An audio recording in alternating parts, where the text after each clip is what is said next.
अस्सलाम वालेकुम। इस दुआ के साथ कि आप सब बखैरियत हों।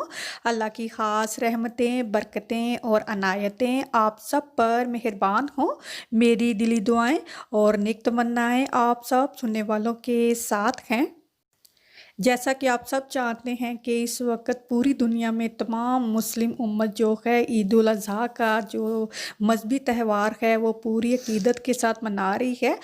तो ईद तो अपने दिन पर ही आती है, लेकिन उसकी तैयारियां जो हैं वो हर घर में पहले से शुरू हो जाती हैं। ख़ास तौर पर जो खाने पीने की तैयारियां हैं, जो खाना हम पहले बना सकते हैं, तमाम खातून खाना अपने अपने घरों में जो पहले पकाने वाले खाने होते हैं तो उनकी तैयारियां जो हैं वो उनमें लग जाती हैं। और जैसा कि आप देख सकते हैं इस वक्त मैं भी उसी तैयारी में लगी हुई हूँ।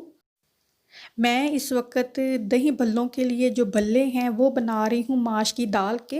वैसे तो है रेसिपी मेरे चैनल पर माश की और मूंग की दाल के, और ये जो है सिर्फ माश की दाल के हैं। कोई स्पेसिफिक रेसिपी नहीं है। माश की दाल को रात को भिगो के रखते हैं तो ही वो अच्छे से फूलती है। कोई बेकिंग सोडा, बेकिंग पाउडर, मीठा सोडा, फुलाने वाली कोई भी चीज़ मैं इसमें नहीं डालती हूँ। बस ये है कि इसको फेंटना बहुत अच्छे से है। आपने देखा मैंने इसमें नमक डाला है, अजवाइन डाली है और थोड़ा सा गार्लिक पाउडर डाला है, और ये अपने आप फूलेंगे। और इसको फेंटना है, बहुत अच्छे तरीके से इसको मिक्स करना है। जितने अच्छे तरीके से ये मिक्स होगा, इसमें एयर सर्कुलेट होगी तो ये फूलेगा। और तकरीबन इसको मिक्स करके 15 से 20 मिनट के लिए रख देना है। और आप देख सकते हैं ये अपने आप ही फ्लोट हो जाते हैं। इस तरह अगर ये पानी की सतह पर तैरते रहेंगे तो ये जो बैटर है भल्लों का ये बिल्कुल सही है। अगर ये बिखर जाए और बॉटम पे बैठ जाए तो ये भी सही तरह से रेडी नहीं है। इनको गरम तेल में लो टू मीडियम फ्लेम पे रख के ही तला जाता है ताकि ये अंदर तक अच्छे से कुक हों। और अभी यहाँ पर मैं साथ ही बेसन की बलियाँ बना रही हूँ। दही फुल्कियाँ जो होती हैं ये केटीसी का बेसन है जो मोरिसन से हम लेकर आते हैं, काफ़ी अच्छा हो गया है। तो ये बहुत अच्छा बेसन है और बहुत मलाई जैसा बेसन है। इसकी भलियाँ भी बड़ी मज़े की और ज़बरदस्त बनती हैं, और आपने देखा कितने अच्छे तरीके से ये बनी हैं। और इस तरह भल्ले और भलियाँ बना के मैंने रख ली।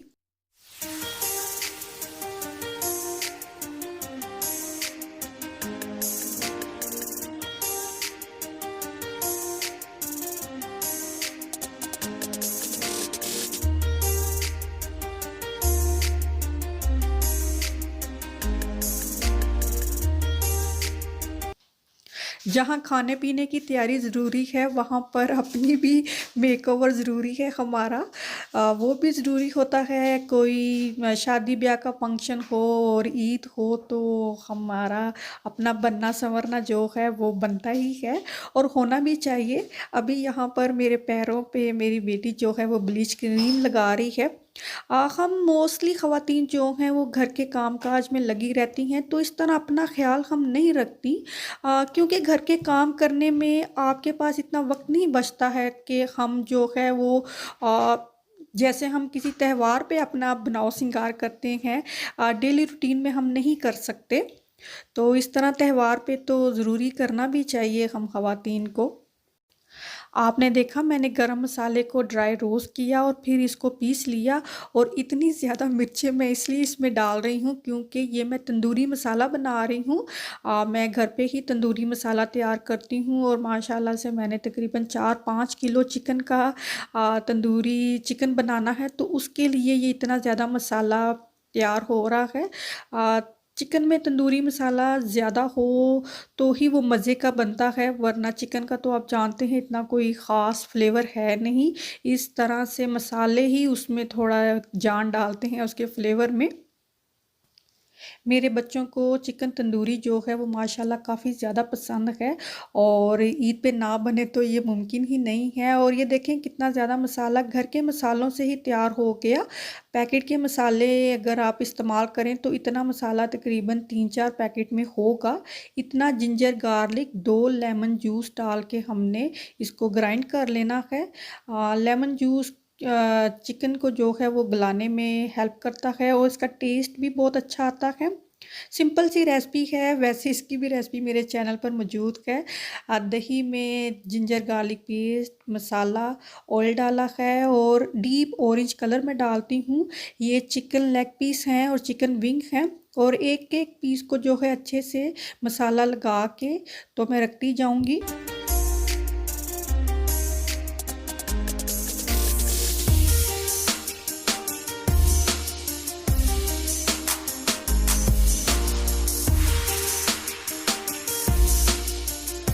और अभी इसको अच्छे से क्लीन फिल्म से कवर करके इसको फ्रिज में रख देना है। ये तकरीबन 24 घंटे जो है फ्रिज में रहा है। ये 2 दिन तक 48 घंटे तक फ्रिज में सही रहता है, ख़राब नहीं होता। आप चाहें तो इसको फ्रीज़ भी कर सकते हैं।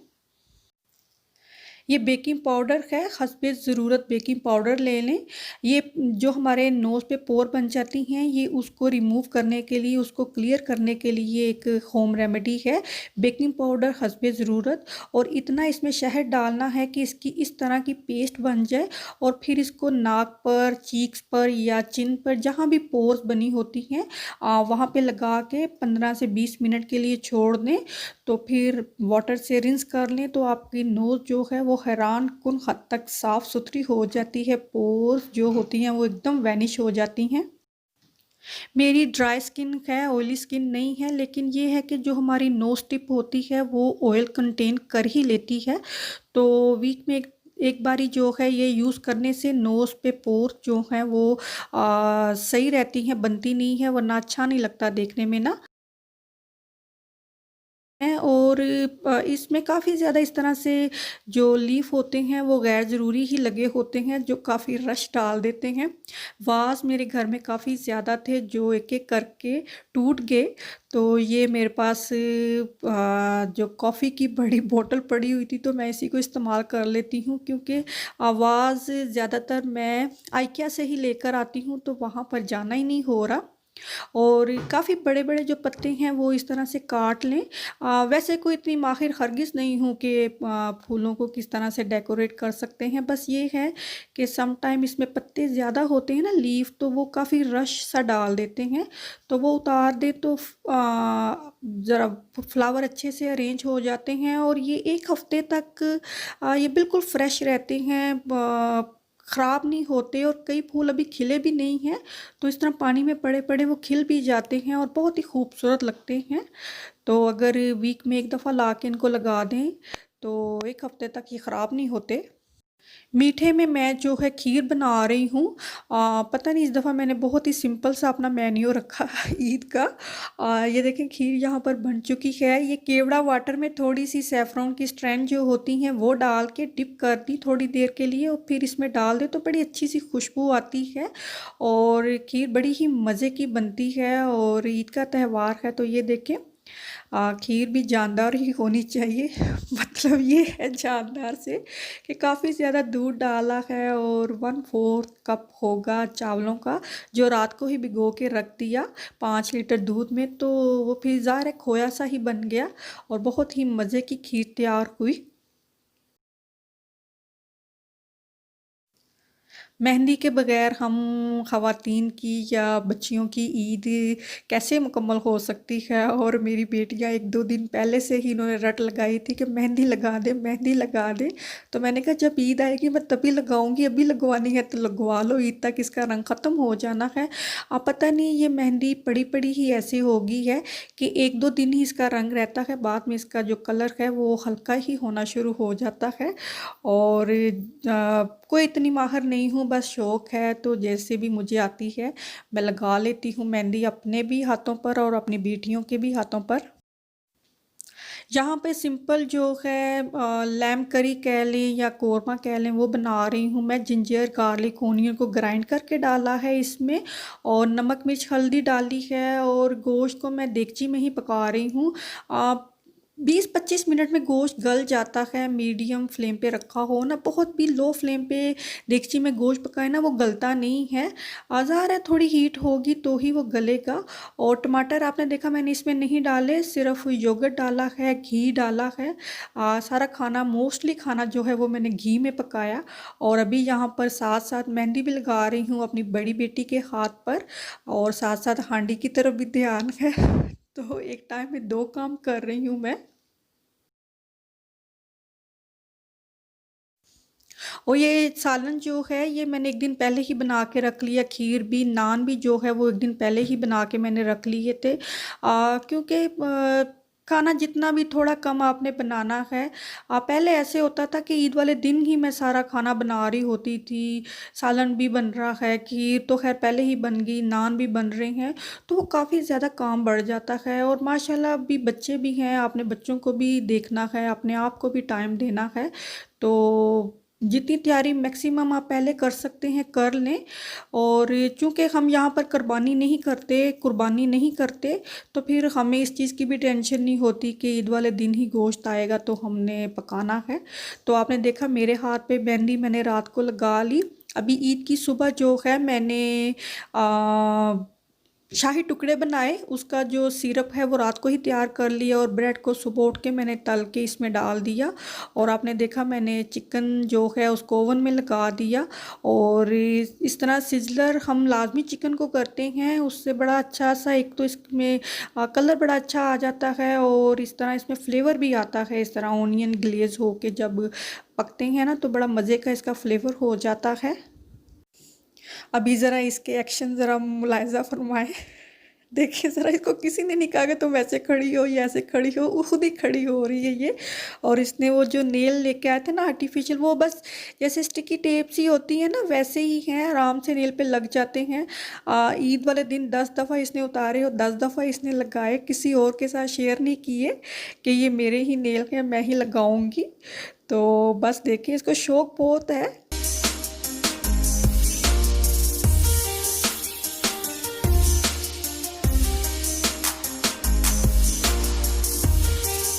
मैंने कहा तुम इस तरह क्यों खड़ी हो रही हो, तो कहती मेरे नेल तो फिर नज़र ही नहीं आएंगे ना अगर मैं ऐसे नहीं खड़ी होऊंगी तो।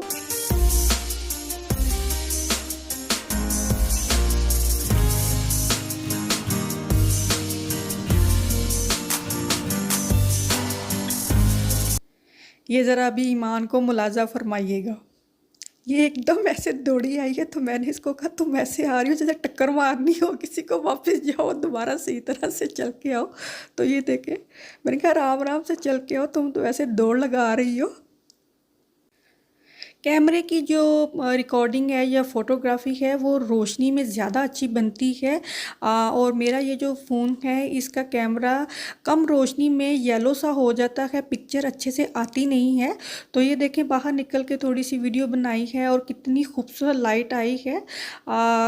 फ़ोटोग्राफी हो या इस तरह आपने फ़िल्म बनानी हो तो जितनी ज़्यादा रोशनी में वो बनेगी उतनी ही ज़्यादा अच्छी लगती है।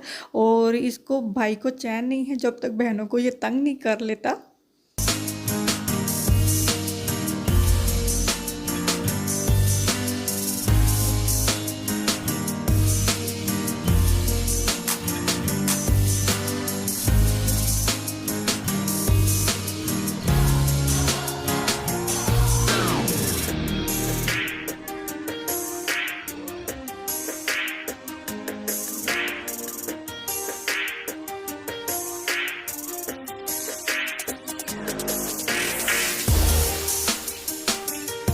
जैसे फ़ोटोग्राफ़र होते हैं ना, इस तरह कहते हैं आप ऐसे खड़े हों ऐसे खड़े हों, तो बिल्कुल ऐसे ऐसे मैं इनको कह रही थी तो साफ पता चल रहा है कि कोई इनको इंस्ट्रक्शन दे रहा है, तो वैसे वैसे ये ना एक्शन कर रही है। ये देखें फजर को, ये बाहर ही नहीं निकल रही थी, ये देखें।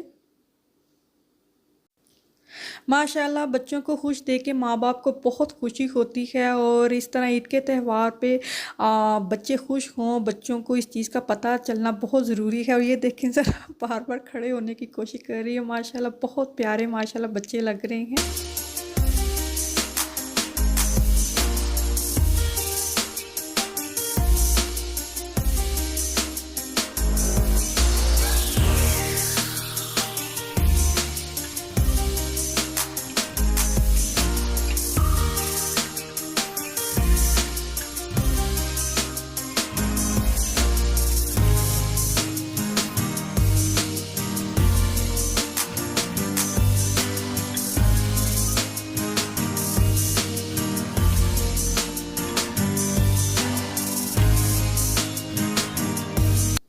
मैंने अपनी बड़ी बेटी से कहा कि आप भी आकर यहाँ खड़ी हो जाएं और ये देखें कैसे वो भागी है और वो फ्लाई थी, कोई बटरफ्लाई थी तो उसको देख के डरी है और तीनों ही भाग गई हैं।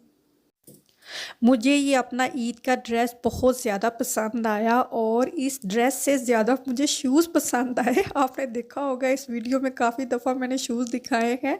आज सारा दिन मैंने ये शूज़ पहने रखे, हालांकि मेरे पैर थक गए, थोड़ी स्वेलिंग भी होगी। ये शूज़ मैं डोरटी पार्किन से लेकर आई हूँ, जो कि मुझे बहुत ज़्यादा पसंद आए। इनकी फ़िटिंग बहुत अच्छी है, बहुत ज़्यादा कंफर्टेबल हैं ये पहनने में। माशाल्लाह से धूप बहुत ही अच्छी लगी हुई थी, बहुत ही अच्छा वेदर था, गर्मी गर्मी सी थी, बहुत ही अच्छा वेदर था ईद वाले दिन। बारिश हो जाए तो आपकी ईद ही ख़राब हो जाती है। मतलब अच्छा नहीं लगता बारिश हो जाए, लेकिन शाम को बहुत ज़्यादा बारिश हुई। दिन के वक्त देखें कितनी धूप लगी है और ये शाम को इतनी ज़्यादा तेज़ बारिश हुई थी यहाँ पर। बहुत से लोगों ने मुझसे पूछा कि ये ड्रेस आपने कहाँ से मंगवाया है, तो ये मेम साहब से मैंने ड्रेस मंगवाया है। मेम साहब का लिंक मैं अपनी इस वीडियो के डिस्क्रिप्शन बॉक्स में छोड़ दूँगी, आप चेक कर सकते हैं और आप चाहे तो गूगल पर भी इसको लिख सकते हैं।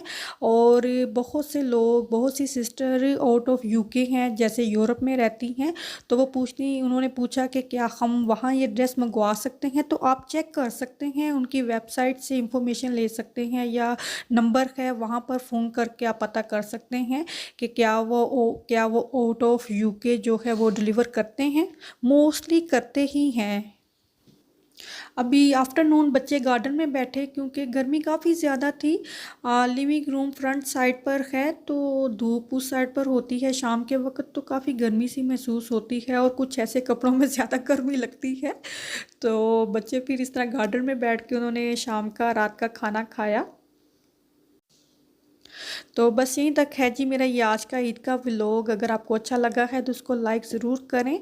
पूरी उम्मीद है कि आपकी ईद बहुत अच्छी गुजरी हो और आप सब सुनने वालों को हमारी तरफ से बहुत बहुत ईद मुबारक। अपना और अपनों का बहुत ज़्यादा ख्याल रखिएगा। अल्लाह हाफिज़।